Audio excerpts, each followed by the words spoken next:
Boa noite, pessoal aqui do presencial, boa noite, pessoal do online. Então, essa vai ser a nova trajetória nossa, né? Vamos começar um novo ciclo aí de direito penal, começando, obviamente, com a parte geral. Para quem não me conhece ainda, é aluno novo, sou professor Antônio Pequeno, agente federal de execução penal, ministro da matéria aqui de Direito Penal e Legislação Penal Especial. Estou aproximadamente 4 anos aqui na equipe Focus, tenho um prazer, né?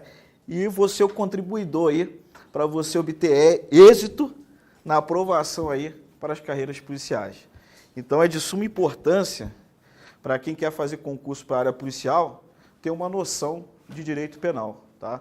Uma noção básica aí de direito penal e também de legislação penal especial. Lembrando o seguinte, que cada vez mais as bancas organizadoras de concurso estão exigindo muito do candidato, tanto a parte doutrinária como a parte da jurisprudência, beleza? Como exemplo, a gente tem aí hoje a Polícia Civil do Pará. Então, dentro da matéria de direito penal e processo penal, o direito penal exigiu mais o quê? Doutrina. Já processo penal foi mais a letra da lei. Então, eu vou tentar passar tudo para vocês em termos doutrinário, jurisprudencial. No começo, a pessoa pode até sentir uma dificuldade, porque às vezes está sendo o primeiro contato com a matéria, mas vai se identificar e com o tempo vai pegar aí, se Deus quiser, o conteúdo. Vai de forma devagar, cadenciada. O pessoal que pensa que já sabe alguma coisa, vai ter a paciência também, né, porque todos nós somos o quê? Eternos estudantes, beleza?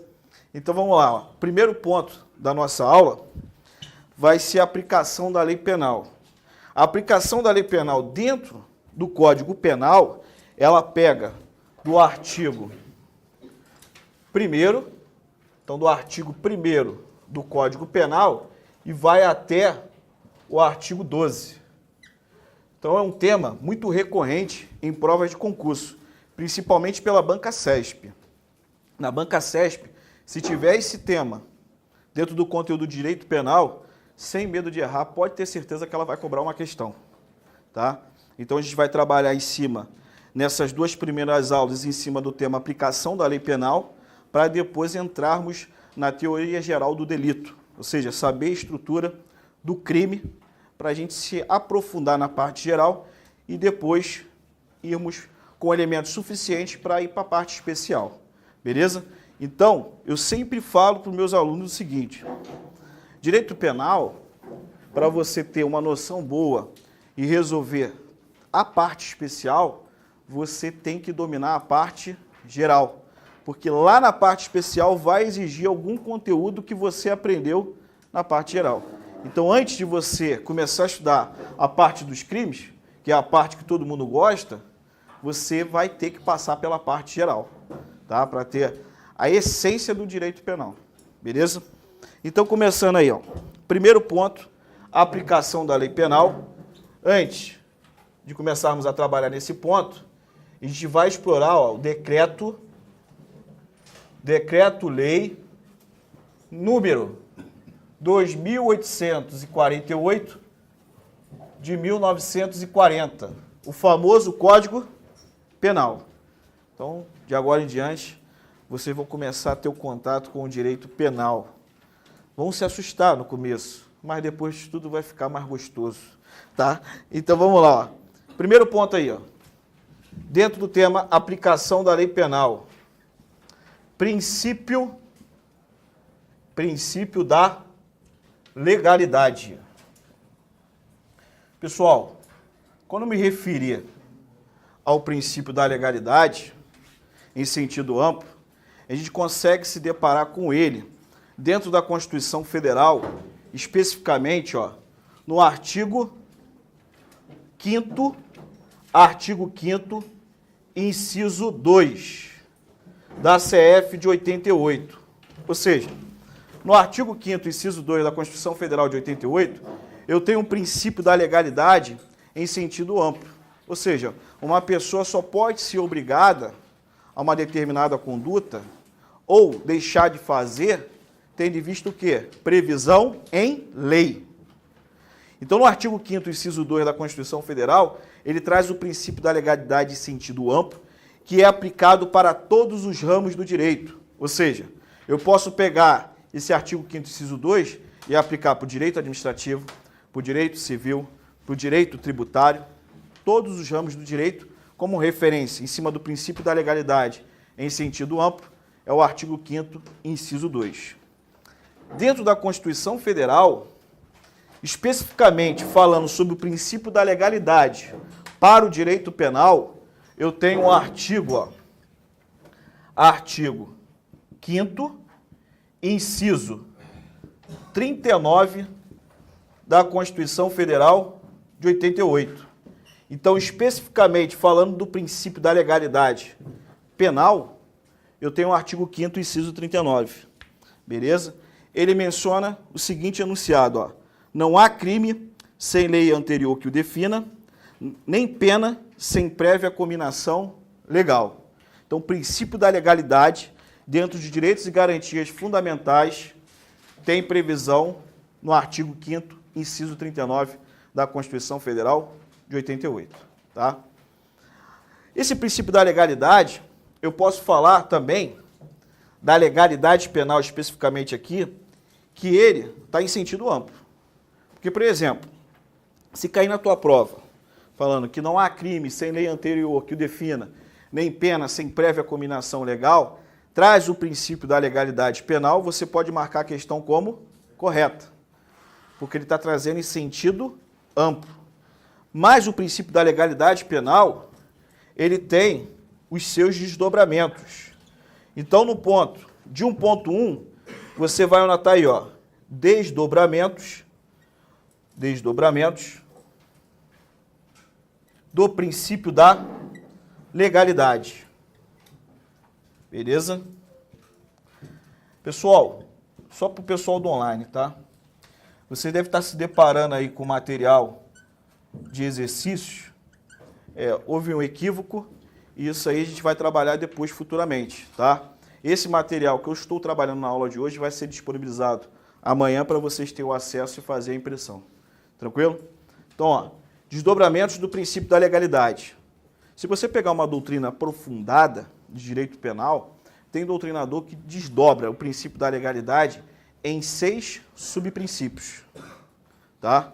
Não tem necessidade de trabalhar em 6 desdobramentos do princípio da legalidade.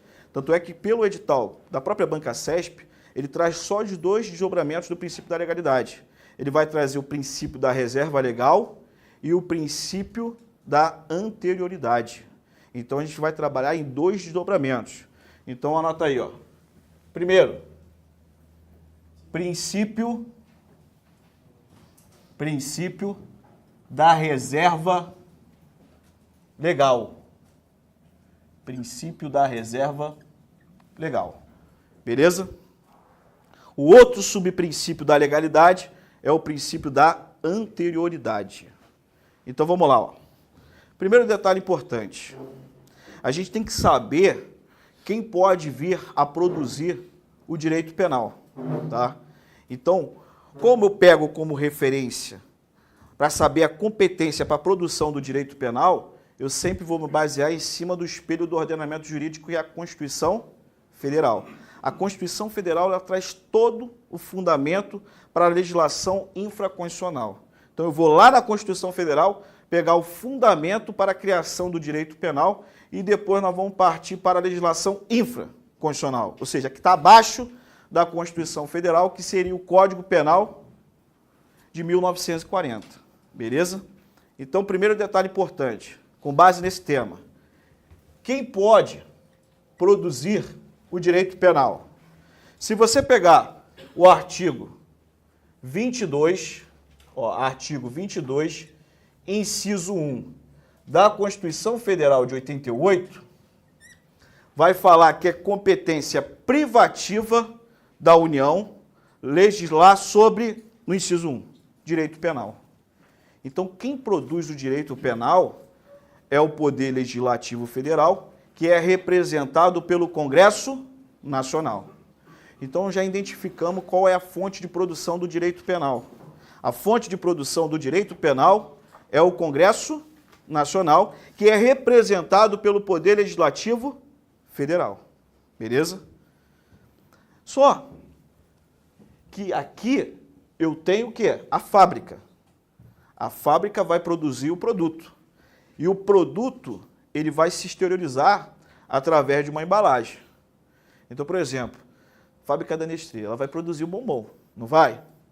Mas o bombom, ele vai sair com uma roupa, uma roupagem, uma embalagem.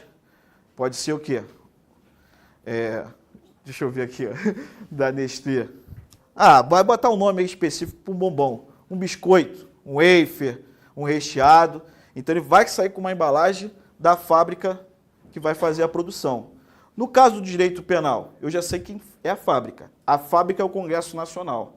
Mas como é que ele vai se exteriorizar para a sociedade? Qual roupagem que ele vai levar?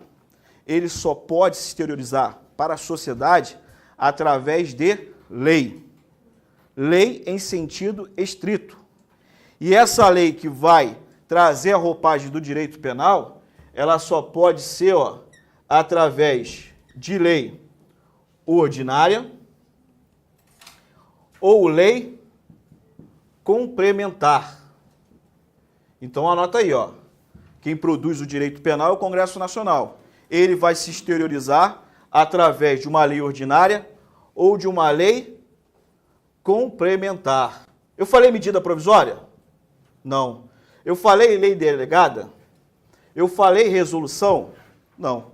Então, se eu perguntar para você assim, decreto, que é um ato privativo do poder, do chefe do poder executivo, pode tratar sobre direito penal? Não. Eu falei o quê? Só lei ordinária e lei complementar. Se eu falar assim, como regra geral, uma medida provisória pode tratar sobre direito penal? Como regra geral, não. Beleza? Então, quem vai produzir o direito penal? É o Estado? É o município? É o Distrito Federal? Não. É a União, que é representada pelo Congresso Nacional, que faz parte do Poder Legislativo Federal. Como é que ele vai se exteriorizar? Através de lei ordinária ou lei complementar. Beleza? Quando eu falo direito penal, isso serve tanto para crime, como também para contravenção penal. Tá? Então, o princípio da reserva legal, ele vai ser aplicado para crime e também para contravenção penal. Quando o Congresso Nacional ele faz a criação de um tipo penal, o que é um tipo penal? Um modelo de conduta proibida, que se o agente vier a praticar, vai responder criminalmente. Por exemplo, o artigo 121 do Código Penal é um tipo penal. É um modelo de conduta o quê? Proibida. Se o agente praticar o crime de homicídio, ele vai responder na forma do artigo 121. Então, esse tipo penal tem que ser através de quê? Lei ordinária ou lei complementar. Aí, quem pratica um crime vai gerar para ele o quê? Uma consequência. E qual é a consequência quando nós viermos a praticar um crime ou uma contravenção penal? É a pena. Tanto o tipo penal, tanto o crime, como a consequência penal, que é a pena, só pode vir através de lei. Lei ordinária ou lei complementar. Tranquilo?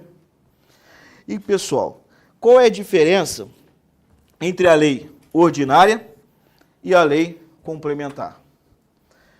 A diferença entre esses dois diplomas legislativos, geralmente a pessoa estuda em direito constitucional. Tá? Eu vou falar aqui rapidamente, assim de forma sucinta, para trazer a diferença para a gente poder o quê? Se adequar a esse conteúdo. A lei complementar, como regra geral, ela tem a previsão de sua criação pela própria Constituição Federal. A Constituição Federal ela traz o caso e depois fala assim, se procede mediante lei complementar. Então, a fundamentação para a criação da lei complementar, eu vou buscar da Constituição Federal. Por exemplo, tributos, uma criação de tributos, ou seja, taxas, impostos, contribuições de melhoria, só através de lei complementar, porque a Constituição Federal falou dessa forma. Então, a previsão da criação da lei complementar está na Constituição Federal. E a lei ordinária? A lei ordinária, ela tem o quê? Um caráter residual. Tudo aquilo que não for da competência da lei complementar vai sobrar para a lei ordinária. Então, o caráter dela é residual. Então, a primeira diferença, lei complementar, a previsão é baseada em cima da Constituição Federal e a lei ordinária ela tem um caráter residual. Segunda diferença é referente ao quê? O quórum de aprovação de cada uma dessas leis. Na lei ordinária, eu preciso, para que ela seja aprovada, do quórum da maioria simples. Já na lei complementar, ela, para ser aprovada, precisa-se do quórum da maioria absoluta. Então, deixa eu explicar para vocês aqui, ó. Por exemplo, Câmara dos Deputados. Eu tenho 513 deputados federais. No Senado Federal, eu tenho 81 senadores. Beleza? Se eu pego a metade dos 513 e seu primeiro número inteiro, eu tenho quórum de maioria absoluta. Se eu pego a metade aqui da quantidade de senadores, que seria o quê? Metade seria 40,5. Mas aí eu pulo para o primeiro número inteiro. Então, 41 votos dos senadores seria um quórum de maioria absoluta. Tá? Então, preste atenção aqui, ó. Vamos supor a seguinte situação. Eu tenho 280 deputados federais numa sessão legislativa para aprovação de uma lei ordinária. A lei ordinária, para ser aprovada, eu preciso do quórum da maioria simples. O que é o quórum para aprovação da lei ordinária, que se denomina maioria simples? É a metade de quantidade de deputados presentes na sessão legislativa e seu primeiro número inteiro. Então, não vou me basear em cima dos 513 para aprovação de uma lei ordinária. Eu vou me basear da quantidade de deputados federais, o quê? Presentes. Se eu tenho 280, deputados federais presentes, para uma lei ordinária ser aprovada, eu preciso da metade mais o seu primeiro número inteiro. Então, qual é a metade aqui, ó, de 280? 140. Mas eu preciso do primeiro número inteiro. Então, ó, com 141 votos, no total de 280 deputados federais presentes numa sessão legislativa, eu posso falar que a lei ordinária obteve o quórum da maioria simples, então ela passou pela Câmara dos Deputados. Depois ela vai para onde? Vai para o Senado. Se chega lá no Senado, tem 50 senadores na sessão legislativa, eu preciso da metade mais o primeiro número inteiro. Então, com 26 votos a favor, eu posso falar que essa lei ordinária ela foi aprovada pelo Congresso Nacional, porque obteve o quórum da maioria simples. Beleza? Já se fosse a lei complementar, ela se requer o quê? O quórum da maioria absoluta, metade do total dos deputados federais, metade do total dos senadores federais e seu primeiro número inteiro. Se baseando aqui com o número 280, se eu tenho 280 deputados federais numa sessão legislativa para aprovação de uma lei complementar, quantos votos necessários eu devo ter para que essa lei complementar seja aprovada? Então, pega aqui, ó. Quanto que é a metade de 513? 256,5, tá? Então, aqui eu deveria ter, no mínimo, 257 o quê? Votos. Aqui, ó. 257 votos num quórum de 280 para que a lei complementar fosse aprovada. Por quê? É a metade da quantidade de deputados e seu primeiro número inteiro. Tá vendo a diferença? Eu falei que no caso da lei ordinária daria 141. Já no caso da lei complementar, 257. No exemplo que eu citei, com base na quantidade de deputados, ou melhor, de senadores federais, com 50, eu preciso de quê? 41 votos a favor. Então aqui, ó, 41 votos a favor, eu tenho a metade de quantidade de senadores e seu primeiro número inteiro para aprovação de uma lei complementar. Então, essas são as diferenças entre a lei ordinária e a lei complementar. Alguém quer perguntar alguma coisa? Não? Não? Então, posso continuar? Beleza. Então, ó, regra geral, quem vai produzir o direito penal? Congresso Nacional, através do Poder Legislativo Federal. Ele vai se exteriorizar através de lei ordinária e lei complementar. Pergunto para vocês, existe alguma ressalva, alguma exceção que o Estado poderá vir a legislar sobre o direito penal? O Estado, excepcionalmente, poderá vir a legislar sobre o direito penal? Sim.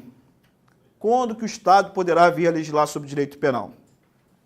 Quando a União, através de lei complementar, autorizar que o Estado venha a tratar sobre direito penal. A regra é que vai ser quem? A União pelo Congresso Nacional. Mas a própria Constituição Federal, no seu artigo 22, parágrafo único, ela autoriza, ela pode vir a autorizar o Estado legislar sobre direito penal, desde que ela autorize através de lei complementar. Tá? Então, excepcionalmente, você pode se deparar com uma situação que o Estado pode vir a produzir um tipo penal, pode vir a produzir um crime, porque a própria União autorizou, através de uma lei complementar, a ele regular essa matéria específica. Beleza? Então, vamos lá, pessoal. Então, estamos indo.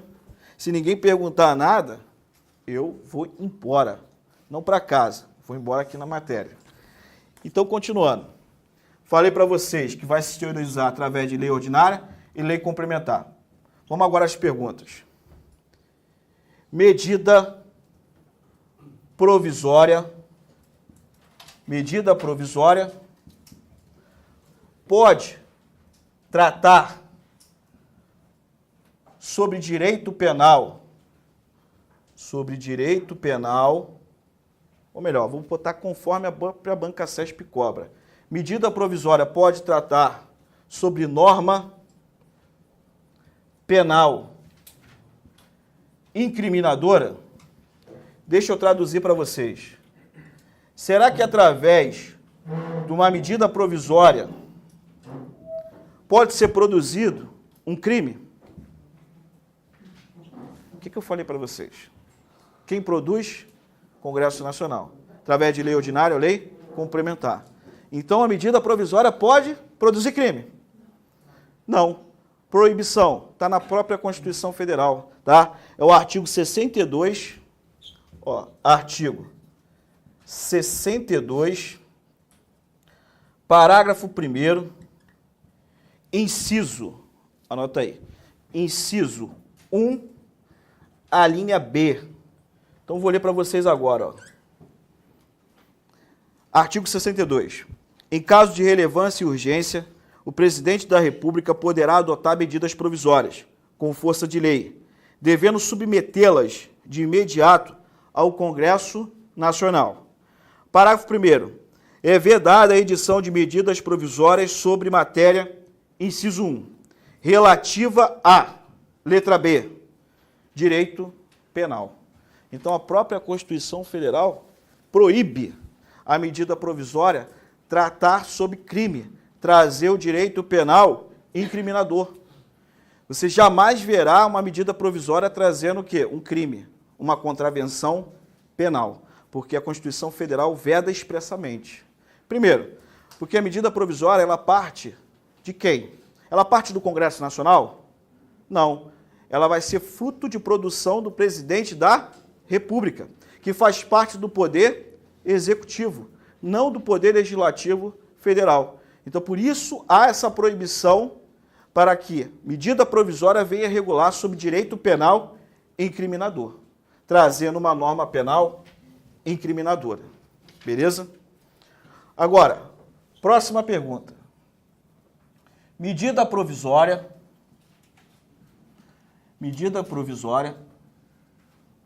pode trazer, medida provisória pode trazer uma norma penal não incriminadora, ou seja, vai trazer uma norma que não traz um crime. Ela pode vir a trazer uma matéria que é de direito penal, sendo que ela traz uma conduta permissiva para o agente. Ao invés de incriminá-lo, ao invés de trazer uma conduta proibida como crime, ela traz uma conduta o quê? Permissiva.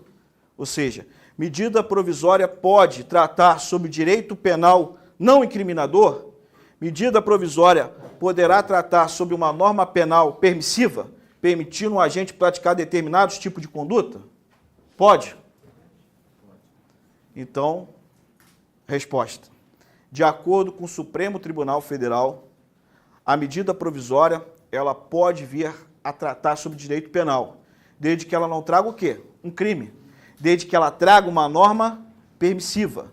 Se, de acordo com o STF, a medida provisória trouxer uma norma permissiva para o agente, não está trazendo prejuízo, aí ela pode regular a matéria de direito penal. Tá? Então aqui, ó, de acordo com o STF, se for uma norma permissiva, sim, entendimento do Supremo Tribunal Federal. Tem algum exemplo que existe um caso, através de medida provisória, que veio a regular matéria de direito penal, e o STF já chegou a se pronunciar? Sim, é o artigo 30 do Estatuto do Desarmamento. Tá? Então aí, ó, referência, artigo 30 da Lei 10.826 de 2003, o Estatuto do Desarmamento. Nesse artigo 30 aqui, ó, a doutrina vai falar sobre o abolício crimes temporário. Deixa eu traduzir. Desde 2003 até 31 de dezembro de 2009, sucessivamente, tivemos medidas provisórias que depois foram convertidas em lei, prorrogando o prazo para quem possuísse uma arma de fogo de forma lícita, viesse a entregá-la ou então regularizar sem vir responder o quê? Penalmente. E essas prorrogações, dentro do artigo 30, veio através de medida provisória, que depois ela foi convertida o quê? Em lei. Ela tratou sobre direito penal? Tratou. Só que ela não trouxe crime, ela trouxe um benefício para o agente. Então, por isso que o STF entendeu que, nesse caso, quando ela não traz um prejuízo, ela traz uma norma permissiva, ela não traz uma norma penal incriminadora, a medida provisória, excepcionalmente, poderá vir a regular sobre direito penal. Tranquilo? Banca CESP. Como é que ela já veio a cobrar? Caiu em um concurso aí elaborado pela Banca CESP o seguinte enunciado: medida provisória não pode tratar sob norma penal incriminadora. Entretanto, poderá tratar sob direito penal não incriminador ou norma penal permissiva. Certo ou errado? Certo. Tá? Então, se ela trouxer um crime ou uma contravenção penal, está proibido expressamente pela Constituição Federal. Agora, se ela traz uma conduta permissiva, se ela não traz um prejuízo e sim um benefício para o agente, de acordo com o STF, a medida provisória pode tratar sob direito penal. Beleza? Próximo ponto. Ainda em cima do princípio da reserva. Legal. Aqui, ó. Lei delegada. Lei delegada poderá tratar sob direito penal? Então, ó, vou reformular a pergunta. Lei delegada poderá vir a trazer um crime? Poderá vir a trazer uma contravenção penal? Certo ou errado? Errado. Qual é a resposta? Só a lei ordinária e lei complementar. O que é uma lei delegada? Vou explicar para vocês o que é uma lei delegada. A lei delegada ela é produzida pelo presidente da República. Mas para que ele venha a emitir essa lei delegada, ele tem que ter uma autorização através de uma resolução do Congresso Nacional. Então, o Congresso Nacional autoriza o presidente da República e o Congresso Nacional vai autorizar através de uma resolução para que o presidente da República venha emitir uma lei delegada. Tá? Então, quem emite, quem vai produzir a lei delegada? Presidente da República. Mas quem autoriza através de resolução é o Congresso Nacional. Dentro da Constituição Federal, eu tenho o artigo 68, parágrafo 1º, artigo 68, parágrafo 1º, que vai trazer o seguinte enunciado. Primeiro eu vou ler o artigo 68, depois eu vou ler o parágrafo 1º. Artigo 68. As leis delegadas serão elaboradas pelo Presidente da República, que deverá solicitar a delegação ao Congresso Nacional. Então, o Presidente da República, antes de elaborar, ele solicita a delegação para o Congresso Nacional e o Congresso Nacional autoriza através de resolução. Parágrafo 1º vai trazer a resposta da minha indagação. Parágrafo 1º do artigo 68. Não serão objeto de delegação os atos de competência exclusiva do Congresso Nacional, os de competência privativa da Câmara dos Deputados ou do Senado Federal. A matéria é reservada à lei complementar, nem a legislação sobre, aí vem regulamentando. Quando eu li para vocês o artigo 22, inciso 1 da Constituição Federal, eu falei da seguinte forma: compete privativamente à União. Ou seja, é competência exclusiva da União a trabalhar em cima do direito penal. E eu falei que quem vai produzir é o Congresso Nacional. Então, para criar um crime ou uma contravenção penal, é competência exclusiva do Congresso Nacional. Se é competência exclusiva dele, ele não pode delegar para o Presidente da República vir a elaborar uma lei delegada tratando sobre direito penal. Beleza? Tranquilo? Então, vamos lá. Pessoal, se hoje eu começar a chorar, aqui, ó, chorar perante vocês, coitado de mim, né? Tem aqueles caras que se quer se passar coitado, para ninguém ficar bajulando. Comecei a chorar em público. Chorar em público é crime? Não. É crime? Não. Existe alguma lei falando, ó, se chorar em público, pena, reclusão de 4 a 5 anos, ou 4 a 6 anos. Não existe nenhuma lei que traz o quê? O crime de chorar em público. Então, eu posso ser punido por isso? Por quê? Primeiro, tem que ter a lei, princípio da legalidade. Mas não basta falar que chorar em público é crime. Se não vier através de lei e essa lei não for o quê? Ordinária ou complementar. Beleza? Vamos agora para o próximo princípio. Princípio da anterioridade. Posso apagar aqui? Vou apagar aqui, melhor. Princípio da anterioridade da lei penal. Então, é o próximo subprincípio da legalidade. Então, vou fazer uma pergunta para vocês. O princípio da legalidade penal, que tem previsão no artigo 5º, inciso 39 da Constituição Federal, é um direito ou uma garantia? É um direito ou uma garantia? Quando você pega lá, está estudando assim, ó, direitos e garantias fundamentais. Todo mundo. Vou decorar o artigo 5º, seus 78 incisos e seus 4 parágrafos, né? Mas não é só decorar, tem que entender. Então, agora eu quero saber, é direito ou garantia o princípio da legalidade? É uma garantia, tá? É uma garantia por quê? Isso garante a você não vir a responder pelo crime se não tiver previsão o quê? Em lei. Não é direito, é uma garantia, ele te protege, ele te garante que só você vai responder criminalmente se tiver o quê? Previsão em lei. Mas não adianta nada você trazer o princípio da reserva legal, o princípio da legalidade, como garantia, sem observar o princípio da anterioridade. Por exemplo, falei para vocês o quê? Que chorar em público hoje não é crime. Aí se amanhã publicar uma lei falando assim, ó, chorar em público é crime, pena, reclusão de 1 a 3 anos. E essa lei é lei ordinária. Então, se adequou o princípio da legalidade? Sim. Mas será que essa lei, ela é justa? Vamos ver, né? Isso aí a gente discute depois. Vamos supor, chorei em público hoje. Amanhã teve a lei. Essa lei aqui, ela pode ser aplicada para o meu caso, que via chorar antes da criação dela? Não. Não por quê? Porque um desdobramento do princípio da legalidade é o princípio da anterioridade. Porque se eu falasse só que ela deveria trazer via através de lei, ela poderia vir retroagir para me prejudicar. Então, tem que combinar sempre o princípio da reserva legal com o princípio da anterioridade. Não basta só observar a lei. A lei tem que vir através de lei, o crime ou contravenção penal, e tem que ser prévia à prática do fato.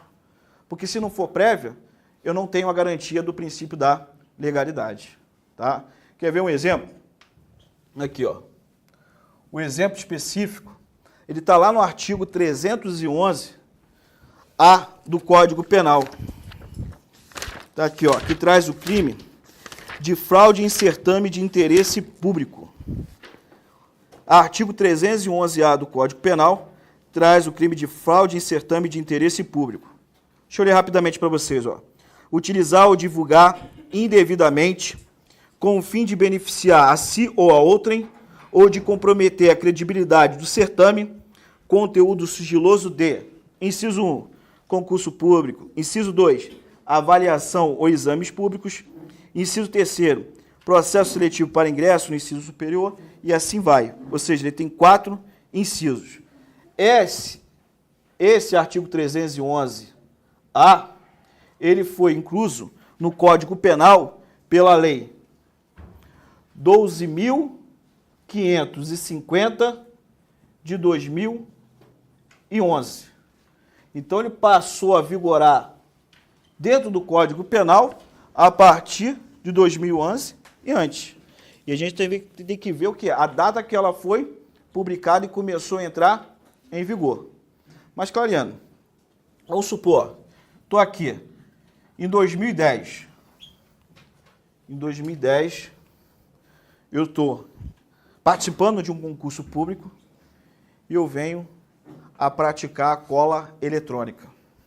Fui lá e pratiquei a cola eletrônica, ou seja, se eu estou fraudando o certame de interesse público, né, eu estou violando as normas do concurso público. Só que minha conduta foi praticada em 2010. Em 2010 eu fui pego fazendo a cola eletrônica. Eu poderia vir responder por esse crime? Não. Não, por quê? Ele passa... Se você passou no concurso, está trabalhando. Não, porque é só, deixa eu explicar. Nesse caso específico, quando tu fez a cola eletrônica, a tua conduta foi... Você foi pego. Então você não vai ingressar no serviço público, tá? Mas você não pode vir responder criminalmente. Por quê? Ele só passou a ser crime em 2011 para frente. Então não tinha previsão de lei. Isso nada impede de você ser eliminado automaticamente do concurso público que você está violando as normas do edital. Tá? Mas criminalmente o STF entendeu que não poderia o indivíduo responder por crime por faltar o quê? A tipicidade, por não ter um tipo penal trazendo a cola eletrônica. Então, em 2010 era fato atípico, não era crime. Mas você poderia ser eliminado, entendeu? Agora, se o cara conseguiu entrar, burlou ali, não foi pego, tá tranquilo até hoje aí, entendeu? E aí, mesmo que se descubra depois, ele não pode ser penalizado. Por crime, não. Por crime, não. Agora, se ele cometeu uma infração administrativa, se violou a norma dos editais, tem que observar prazo prescricional, tudo isso, né? Porque no direito administrativo também tem o princípio da segurança jurídica. Eu não posso também, dependendo da conduta do agente, por mais que seja errada, ficar ad eterna ali, ele na insegurança. Porque tem a teoria do fato consumado aplicando-se o princípio da segurança jurídica. Então também tem que ver prazo prescricional. Tá?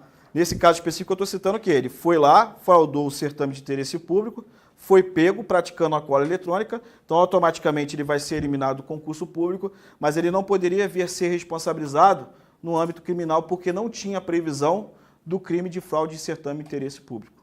Beleza? Então a conduta dele era o quê? Atípica. Tranquilo? Com base nisso, rapidamente, ó, ainda em cima do princípio da anterioridade, falei para vocês que tanto o tipo penal, tanto o crime, tem que vir através de lei e tem que ser o quê? A conduta trazida pela lei de forma prévia anteriormente à prática do fato, tanto o crime como também a pena. Beleza?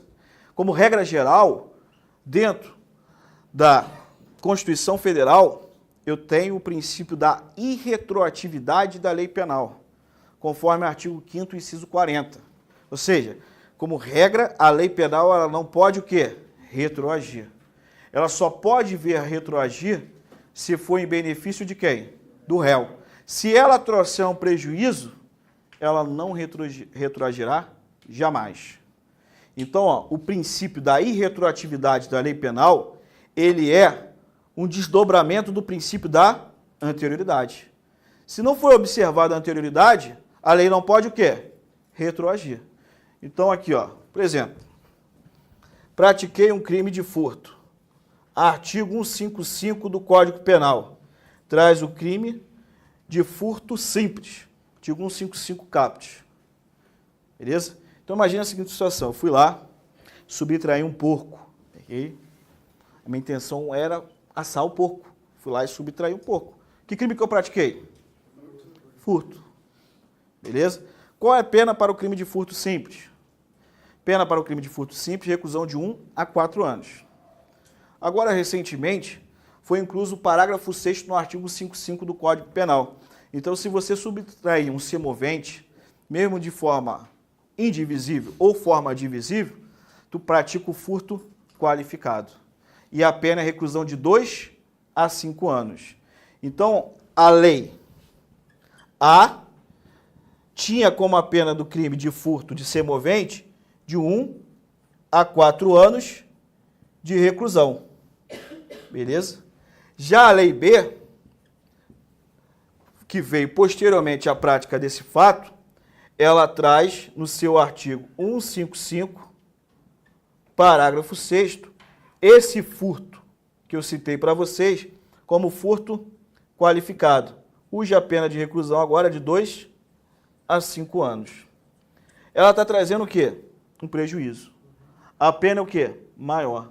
Ela não era vigente na prática do fato. Se ela não traz o benefício, ela não pode o quê? Retroagir. Porque vai ferir o princípio da irretroatividade da lei penal. Beleza? Alguém quer perguntar alguma coisa? Claro que a gente vai trabalhar ainda muito na linha do tempo. Só foi uma introdução. Tranquilo? Posso continuar, pessoal? Tá suave? Então vamos lá.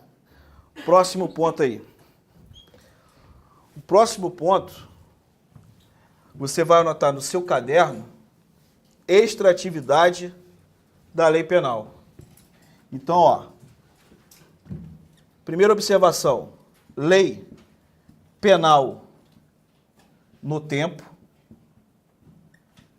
é o tema e o assunto extratividade, então, extratividade da lei penal. Então, preste atenção no que eu vou falar. A extratividade da lei penal, ela só pode vir a ser aplicada se for em benefício do réu. Jamais ela será aplicada para trazer o quê? Um prejuízo. Então, se cair na tua prova, como caiu em 2013 para o concurso da PRF, a extratividade da lei penal, ela é aplicada em benefício do réu. Certo ou errado? Certo. Tá? Então, jamais ela poderá vir a ser aplicada em prejuízo, só em benefício. A questão trouxe a extratividade em sentido que amplo. Porque quando eu falo extratividade, eu estou falando do quê? Do gênero, que comporta duas espécies. Primeira espécie da extratividade é a retroatividade da lei penal. Tá? Então, primeiro tema, retroatividade da lei penal, um desdobramento, uma espécie da extratividade. O que consiste a retroatividade da lei penal? Então, a retroatividade, ó, é a capacidade que a norma tem, mesmo de vir a ser regulada depois da prática do fato, de retroagir para beneficiar o réu. Então, ó, retroatividade é a capacidade que a lei tem de, mesmo depois de começar a viger a prática do fato, de retroagir para beneficiar quem? O réu. Então, estou falando para vocês que a lei só pode retroagir se ela trouxer um benefício. Jamais se ela trouxer o quê? Um prejuízo. Por quê? Quando eu falei para vocês da extratividade, eu falei que ela seria aplicada só em benefício de quem? Do réu. Então, a retroatividade é a capacidade que a norma tem, mesmo de vir a vigorar depois da prática do fato, de retroagir em benefício do réu. Então, vamos agora para os exemplos. Imagine a seguinte situação. Pode falar. O que rege a retroatividade da lei? Como funciona? O que rege a retroatividade da lei? O juiz manda, como funciona? Depende do caso? Ele está perguntando aqui o que rege a retroatividade da lei. Então, tem várias fases dentro da prática delituosa até o indivíduo ser o quê? Condenado. Tá? Por exemplo, vamos supor que o indivíduo veio a praticar um fato delituoso. Aí está na fase do inquérito policial. Tem necessidade de eu pedir a retroatividade da lei? Depende. Se a lei posterior ela vier a abolir o crime, aí teria necessidade. Mas se ela vier a reduzir a pena, não necessariamente eu preciso pedir na fase do inquérito policial. Se eu estou na fase da instrução criminal, por exemplo, eu estou sendo acusado de ter praticado um delito. Aí, quando eu pratiquei o fato, tinha a lei A trazendo minha conduta como crime. Posteriormente surgiu a lei B e deixou de considerar aquilo que eu pratiquei como crime. Então ocorreu o quê? Abolício crimes. Essa lei é mais benéfica para mim? Sim. Ela retroage. Ela vai retroagir na fase do inquérito da instrução criminal? Já, porque eu não tenho necessidade de ficar respondendo processo criminal de uma coisa que não é mais considerado o quê? Crime. Mas eu posso vir a responder o processo criminal, tendo visto uma prática delituosa, e chegar lá no final vir a ser condenado. E o juiz expediu uma guia para que eu começasse a cumprir o quê? A pena. Aí eu estou cumprindo a pena. Aí vamos supor, veio a lei falando que aquilo que eu pratiquei não era mais crime. Então eu tenho que ser posto o quê? Em liberdade. Tá? Quem vai conceder o alvará de soltura vai ser o juízo da execução. Mas agora, se fosse, ao invés da abolição do crime, uma diminuição da pena. Por exemplo, o indivíduo praticou o fato delituoso cuja pena era de 2 a 5 anos. Depois, quando ele começou a cumprir a pena, o fato veio a ser mais brando, ou seja, veio mais benéfico para ele. A pena passou a ser de reclusão de 1 a 2 anos. Então, obviamente, vai ser pleiteado o quê? O recálculo da aplicação da pena. Porque, dependendo da situação, o tempo que ele vier a cumprir a pena, ele já pode ser ter posto em liberdade ou progressão do regime ali. Então, depende da fase. Mas isso eu vou explicar ali na parte do abolício crimes. Os remédios constitucionais cabem aí? Ele está perguntando se os remédios constitucionais cabem. Ou seja, no caso envolvendo a liberdade de locomoção, tu fala só da impetração do habeas corpus. Né? Mas em matéria penal também pode ser aplicado em determinados casos o mandado de segurança. Você está falando na seguinte situação. O indivíduo está lá cumprindo a pena, com base na pena anterior, e depois vem uma pena mais benéfica. Isso. Se cabe, no caso... A segurança é caso com uma pena que não deixa ele em soltura, mas reduz a pena dele. E habeas corpus se soltar ele, deixa ele livre. Não, é assim, na verdade vai pedir a reformulação ali da aplicação da pena, com uma petição fundamentando em cima dessa lei nova. Não precisa impetrar um habeas corpus, entendeu? Porque ele vai pedir para fazer um cálculo novo com base nessa pena nova. Não precisa ainda. Não, aí, olha só, primeiro você tem o mecanismo ali da petição. Peticionar pedindo ali para que aplique a pena nova. Mas, se caso vier a morosidade, aí tem outros mecanismos para você tentar acelerar, porque o indivíduo está sofrendo a privação na sua liberdade de locomoção. Beleza? Então, vamos lá. Ó. Retroatividade da lei penal. Vamos supor a seguinte situação. Ó. Eu pratiquei um crime sob a vigência da lei A. a pena desse crime era de reclusão de 2 a 4 anos. Então eu pratiquei o fato aqui, ó, sob a vigência dessa lei. No decorrer do processo, no decorrer da minha situação jurídica, surge a Lei B. E a Lei B traz como pena uma pena mais benéfica. Ela reduz a pena de 2, a pena mínima, para 1 ano e a pena máxima de 4 para 2 anos. Essa lei aqui, ela é mais benéfica?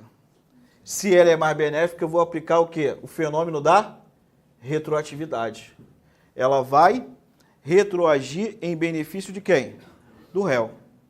Se fosse o oposto, por exemplo, se ela viesse a trazer uma pena mais grave, ou seja, pena mínima 3 anos e a pena máxima 6 anos, ela não está trazendo benefício, ela está trazendo o quê? Um prejuízo. Então ela não poderá o quê? Retroagir, porque senão prejudicará o réu. Beleza? Tranquilo, então. Outro detalhe importante. A gente fala sobre a retroatividade com base, geralmente assim, quando começa a explicar, com base na pena, que fica mais fácil fixar. Mas não só a pena vai trazer um benefício. Um prazo prescricional também poderá vir o quê? A beneficiar o réu. O que é um prazo prescricional? Pessoal, o que é prescrição, aliás? A prescrição é um fenômeno que gera a extinção da punibilidade, tendo em vista o quê? O Estado tem um tempo para perseguir a pessoa que praticou o crime. Então, o Estado, para exercer o seu direito de punir, ele tem que exercer durante um lapso temporal. Se ele ficar inerte e não exercer dentro dos prazos previstos no artigo 109 do Código Penal, poderá ocorrer o fenômeno da prescrição, que é uma extinção da punibilidade. Por exemplo, crime de homicídio. O crime de homicídio ele tem um prazo prescricional de 20 anos. Então, o Estado tem 20 anos para correr atrás para punir um homicida. Se durante esses 20 anos ali, né, tem a prescrição da pretensão punitiva, tem a prescrição da pretensão executória, mas isso é um tema mais complexo que se estuda só na fase da prescrição mesmo. Mas ele tem 20 anos, a princípio, para correr atrás para punir esse indivíduo. Se ele deixar escoar esse prazo, vai gerar o quê? A extinção da punibilidade. Então, imagina o seguinte, pratiquei homicídio hoje. Então, prazo prescricional do homicídio, 20 anos. Se surge uma lei posterior à prática do meu fato e reduz o prazo prescricional do homicídio para 10 anos, essa lei é mais benéfica para mim? Sim. Por quê? Se o Estado não for mais rápido agora, eu vou ficar com o meu direito de liberdade, né, intocável, porque vai gerar a extinção da punibilidade. Então, envolver o prazo prescricional também traz um benefício para o réu. Exemplo, decadência. Quando uma pessoa pratica um crime de ação penal privada, exemplo, crime de injúria, artigo 140 do Código Penal. O tipo de ação penal é ação penal privada. A vítima ela tem um prazo de 6 meses para propor a queixa-crime. Porque se ela deixar escoar esse prazo de 6 meses, quando tomar ciência de quem foi o autor do fato, vai ocorrer a decadência. E a decadência é uma extinção da punibilidade. Se vem uma lei posteriormente e corta pela metade o prazo da decadência, de 6 meses para 3 meses, é uma lei o quê? Mais benéfica. Então ela também pode vir a retroagir. Tá? A mudança de um tipo de ação penal para outra também é uma novatio legis mellis, ou seja, uma lei nova mais benéfica.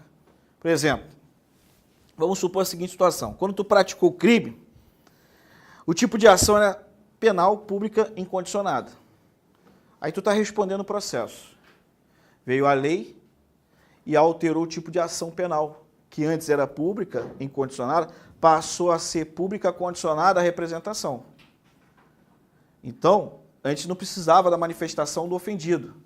Posteriormente, com essa lei nova, precisa. Essa lei é mais benéfica? É.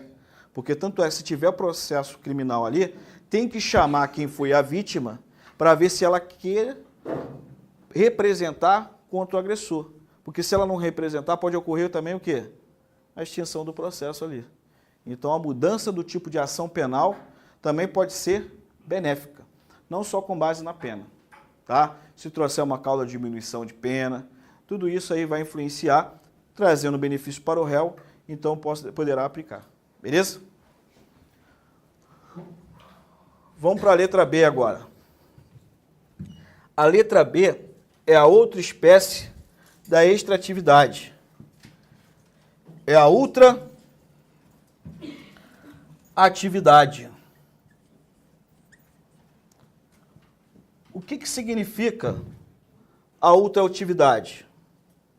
O que consiste essa ultraatividade? Olha só.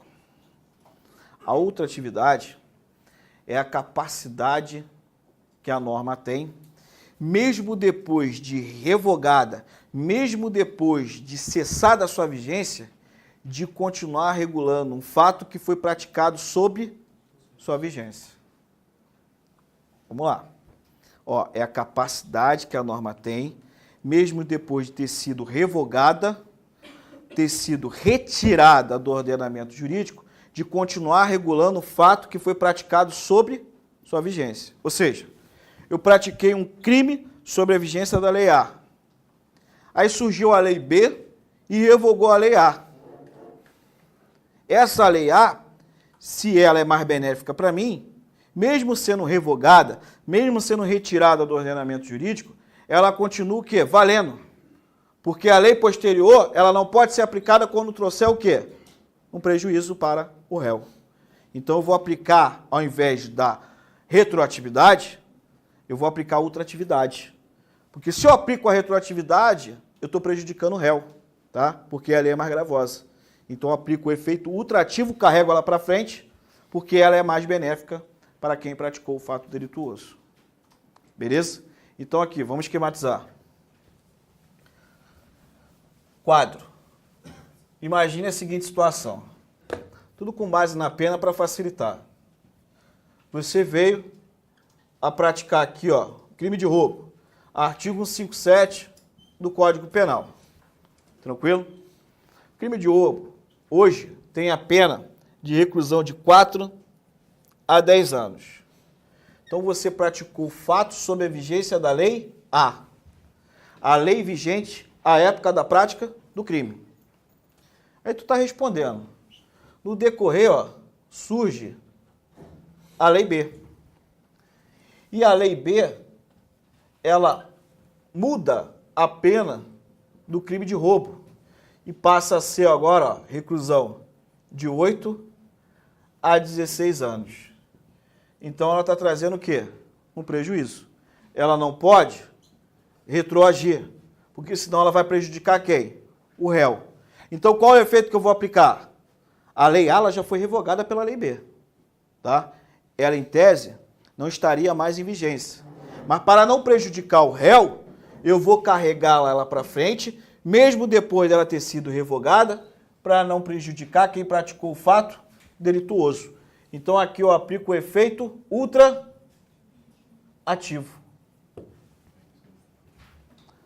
Tá? Então a retroatividade e a ultraatividade é o fenômeno que vai ser aplicado sempre em benefício de quem? Do réu. Claro que mais para frente eu vou trazer uma situação nos casos de crime continuado e crime permanente, tá? E você vai ver que vai ter exceções. Mas usando a coerência, você vai ver que não é igual o que eu citei aqui, que eu vou explicar para vocês. Beleza? Alguém quer perguntar alguma coisa? Pode perguntar. Se for o exemplo de retroatividade e ultraatividade, pela regra é sempre em benefício do réu. Tem algum benefício para o lado do ofendido? Ou nunca? Nunca vai ter benefício para o ofendido? Para o ofendido? Isso, retroatividade, ultraatividade? Não. É só em benefício de quem praticou o fato delituoso. Para o ofendido, não. Entendeu? Pode seguir umas normas de segurança ali para o ofendido, né?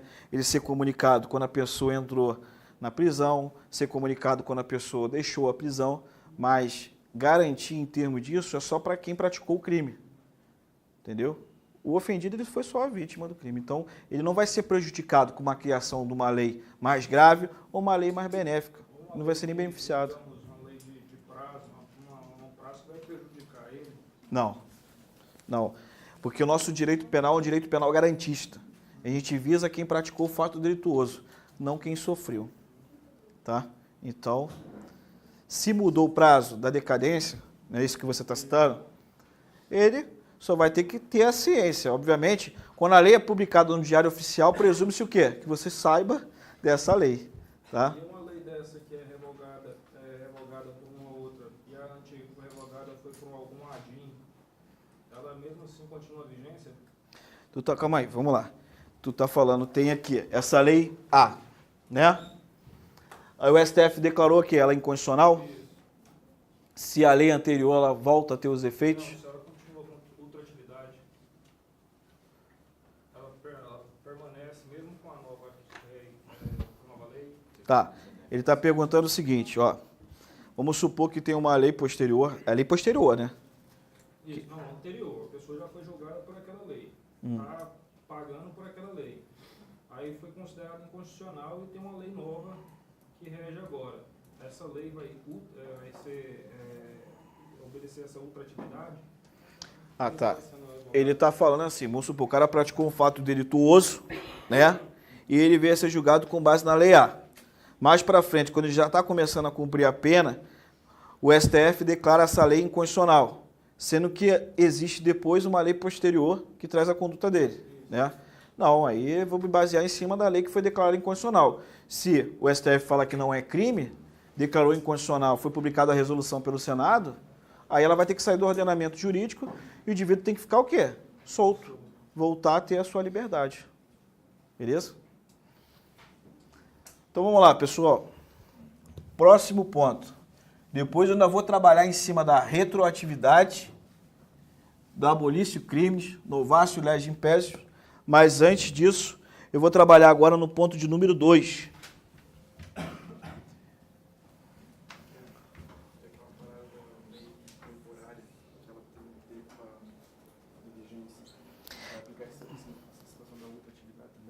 Ele está perguntando aqui no caso da lei temporária, né? Quando ela sai do ordenamento jurídico automaticamente, se vai ser aplicado a outra atividade. Eu vou explicar mais para frente, mas eu adianto para você já como você perguntou. No caso da lei temporária, ela sai do ordenamento jurídico automaticamente, tanto a lei temporária excepcional. Aí eu aplico o efeito ultrativo para o indivíduo vir a ser julgado com base nela. Mas a ultratividade que é aplicada lá não é para prejudicar o réu, mas também nem para beneficiar, e sim para ele vir a responder com base na lei vigente quando ele praticou o fato delituoso. Porque senão, seria muito fácil. Por exemplo, tu sabe que a lei, a vigência dela é até o dia 31 de dezembro de 2016. Aí chega lá no dia 30, vou praticar o crime com base nessa lei, porque no dia 1º ela já não está no ordenamento jurídico. Aí ele vai e pratica o crime. Então ele pensa que depois ela vai sair do ordenamento jurídico e ele não vai responder criminalmente. Pelo contrário, se ele praticou no último dia que ela ainda estava em vigência, aí eu aplico o efeito ultrativo para ele responder com base no crime ali, com base na lei temporária. Mas eu vou aplicar o efeito ultrativo não para prejudicá-lo, e sim para ele responder pelo crime. Tá? Mas seria uma exceção também. Então vamos lá, pessoal. Ponto de número 2. Aí, ó. Tempo do crime.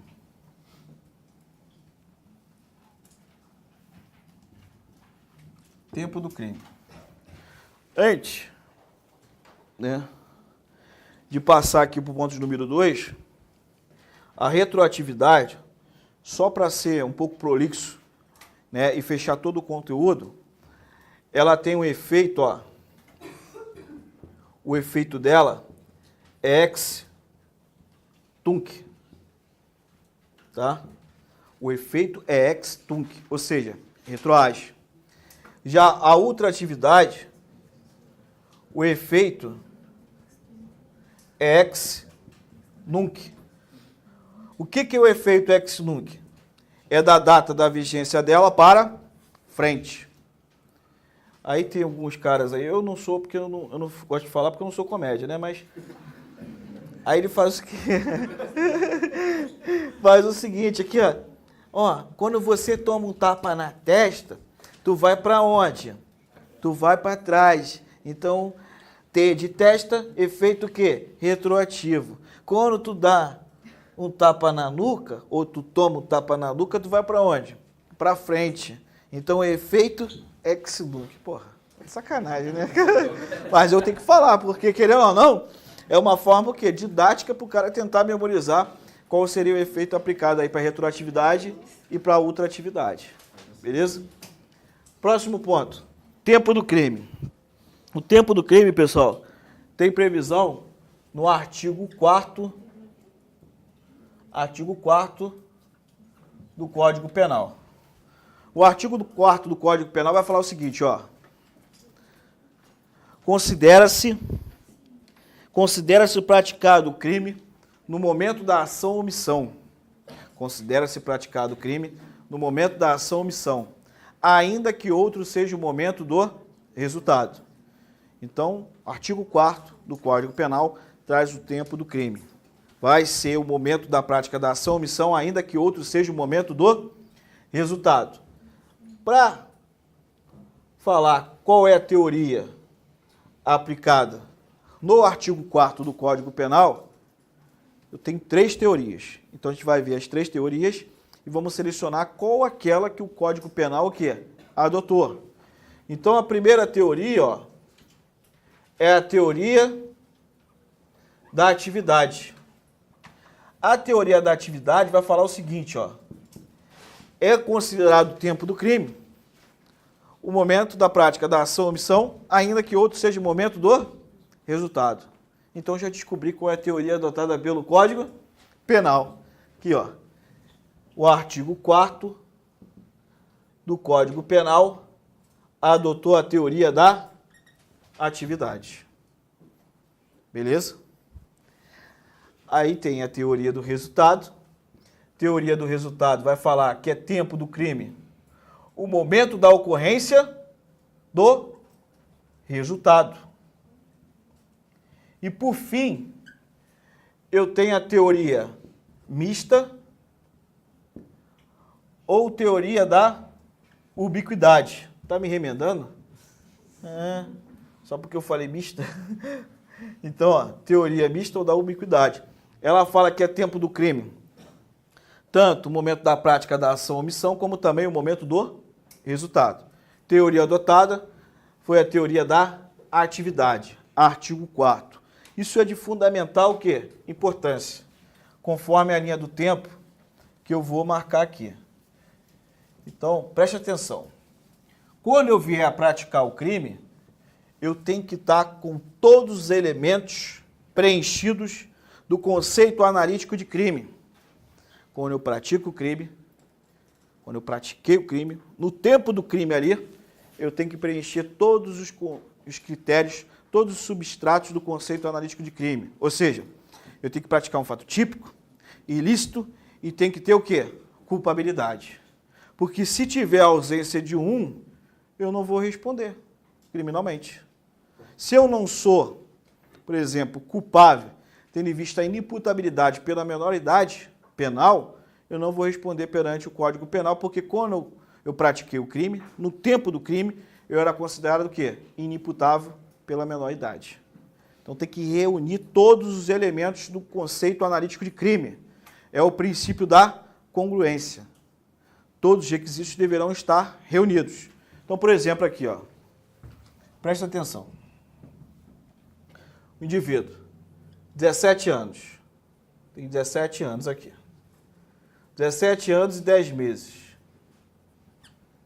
Aí, já está com bigode, tatuado, e a mãe, meu bebê, é sempre assim, né? Vai comer com a vovó, aqui o meu bebezinho, minha criança. Não, ele é adolescente, tá? Ele é adolescente. Aí um belo dia, ele se estressou com a avó fez um bolo, o bolo saiu solado, ele ficou com raiva da avó e deu 3 facadas no peito da avó. Tá? Não for ficar assustado não, que direito penal é assim. Não sai sangue, só estou falando aqui, ó. Deu 3 facadas no peito da vovó. Então ele praticou a conduta aqui, quando tinha 17 anos e 10 meses. Vovozinha dele foi internada e ficou 5 meses no hospital. Ficou mal. Depois desses 5 meses veio a falecer. Pegou sepsemia, ou seja, infecção generalizada devido à facada que o neto deu. Então ela morreu aqui, ó. Morreu. Aqui ocorreu o resultado da conduta do adolescente. Beleza? Então, ó, o resultado ocorreu depois de 5 meses. Mas a conduta dele foi praticada o quê? Anteriormente. Se você fala para mim que no tempo do crime foi adotada a teoria do resultado, ele aqui já era maior de idade. Então ele deveria responder perante o quê? O Código Penal. Mas como o artigo 4º do Código Penal adotou a teoria da atividade, ele vai responder não com base no Código Penal, porque ele é considerado inimputável de acordo com o artigo 27 do Código Penal. Então, ele vai responder com base no Estatuto da Criança e do Adolescente. Por quê? Eu tenho como fundamentação o artigo 27 do Código Penal, falando que ele é inimputável. Eu tenho também o artigo 103 do ECA, que vai falar que ele é inimputável. Eu tenho o artigo 104, parágrafo único do ECA, que vai falar que o tempo é levado em consideração à prática do ato infracional, a prática da ação ou omissão, ainda que outro seja o momento do resultado. Então, todas essas fundamentações vai acarretar a conduta dele, para ao invés de ele responder por crime, ele vai responder por um ato infracional análogo ao crime de homicídio. Porque o menor não pratica nem crime, nem contravenção penal. O menor pratica atos infracionais análogos aos crimes e às contravenções penais. Então, tu vê, isso aqui é de fundamental importância. Então, ele responde perante o ECA. Se fosse adotada a teoria do resultado, ele responder perante o Código Penal. Então, o tempo do crime foi aqui. Beleza? Alguém quer perguntar alguma coisa? Pode inventar também. Pode inventar, pô, não tem problema não. Mas inventa com fundamento. Então, vamos lá.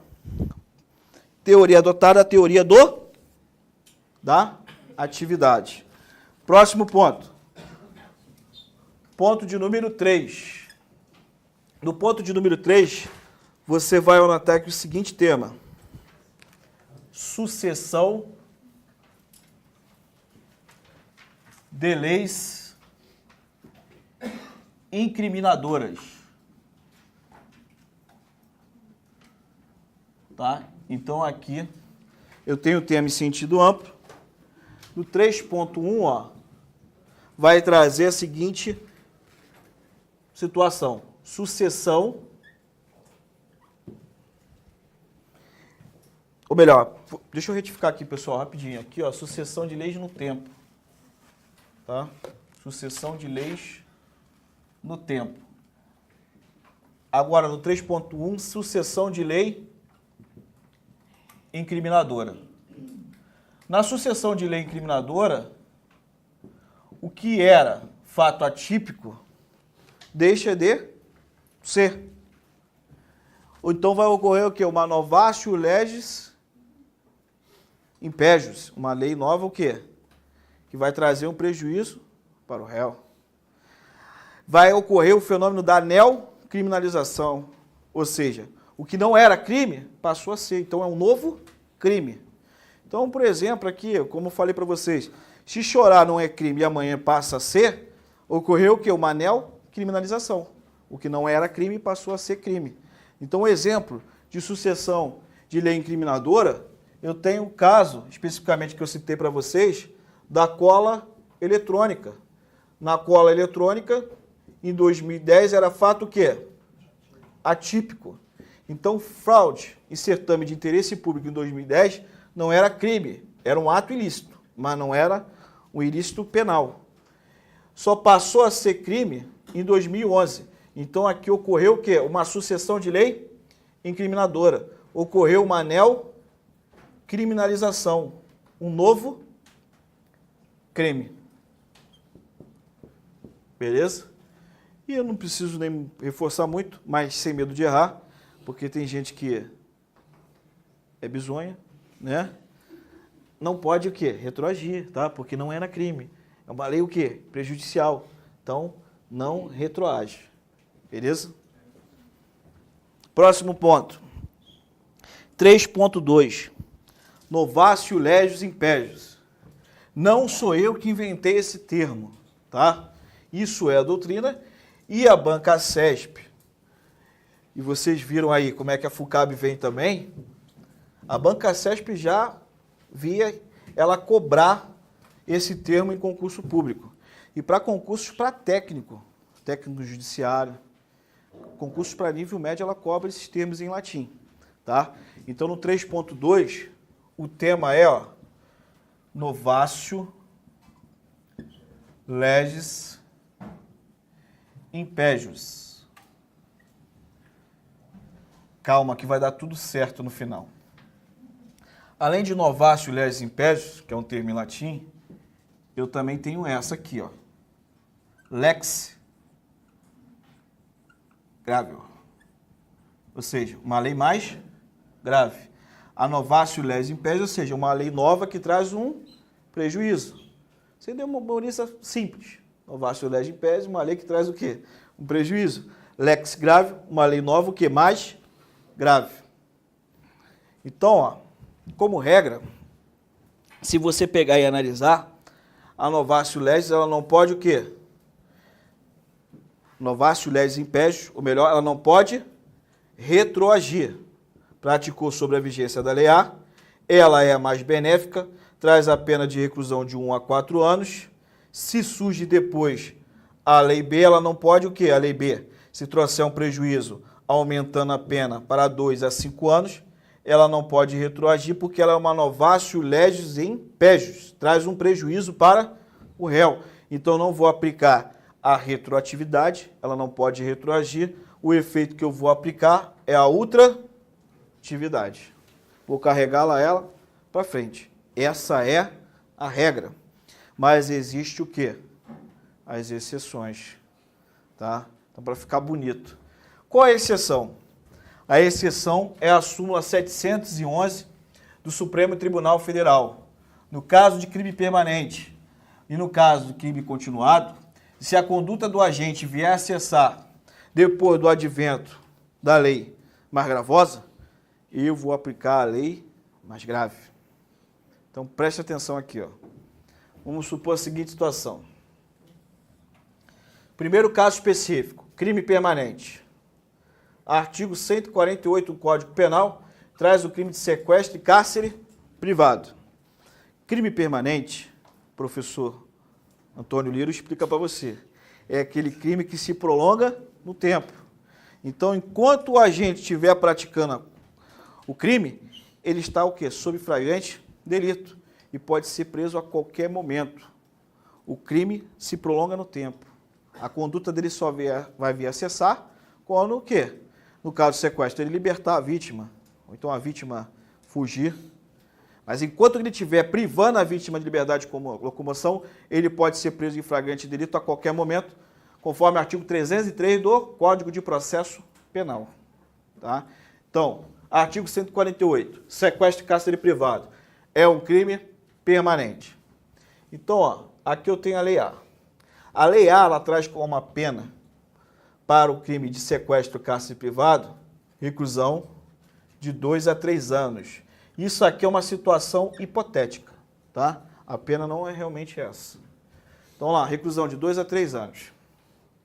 Aí o indivíduo, ó, sequestrou a vítima.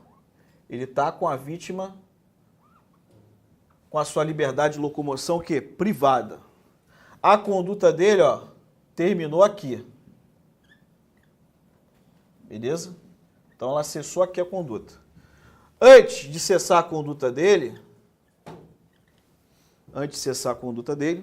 surge a Lei B. E a Lei B traz um prejuízo para quem está praticando o crime de sequestro. Ela aumenta a pena. Para 2 a 5 anos. Então, essa Lei B, analisando, ela não é mais grave? Sim. Tá? Mas nesse caso, qual que eu vou aplicar? A Lei A ou a Lei B? Eu vou aplicar a Lei B, porque, olha só, ele começou a praticar o crime sobre a vigência da Lei A. sendo que a conduta dele veio a cessar depois que a lei B estava o quê? Em vigência. Então, se a conduta dele cessasse aqui, antes da vigência da lei B, a lei B não poderia retroagir. Mas como a conduta dele cessou com o advento da lei B, eu vou aplicar a lei B, por mais que ela seja o quê? Mais gravosa. O quê? No exemplo que eu citei, ela tem que cessar sempre depois do advento da lei mais gravosa, porque se ela cessa antes, a lei mais gravosa não retroage. Entendeu? Nesse caso específico, eu vou aplicar aqui o princípio do tempo rege o ato. A conduta dele só cessou com base na lei vigente à época do fato, que era o quê? A lei mais gravosa. Então aqui o princípio do tempo rege o ato. Se eu pratico um crime hoje, como regra, a lei vigente que vai regular o quê? Minha conduta. O princípio do tempo rege o ato.